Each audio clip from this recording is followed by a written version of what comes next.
হ্যাঁ হ্যাঁ, সত্যিই যদি তোর প্রতি অন্যায় হয় তাহলে আমি সাহায্য করব। তাহলে শুন, বাচ্চাগুলোর কি হবে?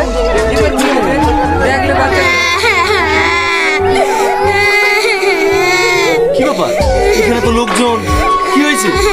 আরে বাচ্চাগুলো কান্না করছে কেন? ছোট বাবু, এদের সংসারে খুব অভাব ছিল, তাই এদের বাপ মা খেতে না দিতে পেরে অভাবের জলে আত্মহত্যা করে মারা গিয়েছে। আমি তো গ্রামের প্রত্যেকটা মানুষকে বলেছি, কারোর যদি কোনো অভাব থাকে আমাকে এসে বলতে, আমি যতটুকু পারবো সাহায্য করবো।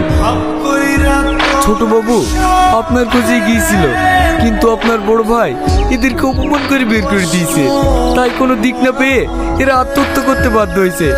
এবার আপনি বলুন, এই বাচ্চাগুলোর এখন কি হবে? কিচ্ছু হবে না, এদেরকে আমি মানুষ করব।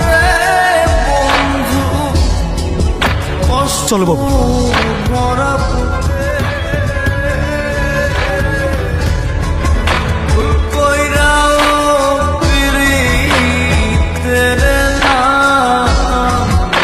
সমাদ, তুই কাদেরকে বাড়িতে নিয়ে এসেছিস?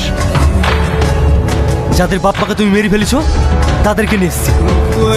কি উল্টো পাল্টা কথা বলছিস?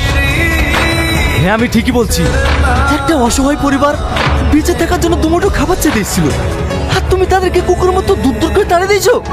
তোমার কি একটুও বিবেকে বাঁধলো না? চুপ কর! আমি গরিবদের জন্য দান ছত্র খুলে রাখিনি, তাই যে আসবে তাকে দিতে হবে।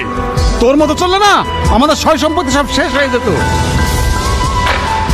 একটা কথা জিজ্ঞেস করবো ভাই, মৃত্যুর পরে কি সয় সম্পত্তি সব নিয়ে যাবা? তুই যত যাই বলিস, আমি গ্রামের মানুষদের এইভাবে দান করতে পারবো না। ঠিক আছে, তোমার জমি দান করতে হবে না, আমিও তো বাবার অর্ধেক সম্পত্তি পাবো, সেই সম্পত্তি আমি গরিবের মাঝে দান করে দেবো। এটা কিন্তু তোর বড় বাড়াবাড়ি হয়ে যাচ্ছে। বাড়াবাড়ি তুমি করছো, আমি না। আমি গ্রামে থেকে গ্রামের মানুষের দুঃখ কষ্ট সহ্য করতে পারবো না। রিপোর্ট, এখনই গ্রামের মানুষদের খবর দিই, আমি সবার মাঝে জমি বিতরণ করে দিতে চাই। গিন্নি, তুমি কি বলছো? এ তো মহান ব্যক্তির কাজ। আপনি আমার স্বামী, আপনি যে সিদ্ধান্ত নেবেন সেই সিদ্ধান্তেই আমি রাজি। আমি জানতাম। চলো।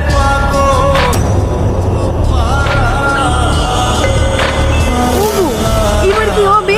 তোমার ছোট ভাই যদি সব জমি গরিবদের মধ্যে বিলিয়ে দেয় তাহলে তো আমাদের অনেক ক্ষতি হয়ে যাবে। এত সহজে সম্পত্তি আমি নষ্ট হতে দেব না। এই সম্পত্তির জন্য যত নিচে নামতে হয় আমি নামবো, কিন্তু এই সম্পত্তি আমি হাতছাড়া করবো না।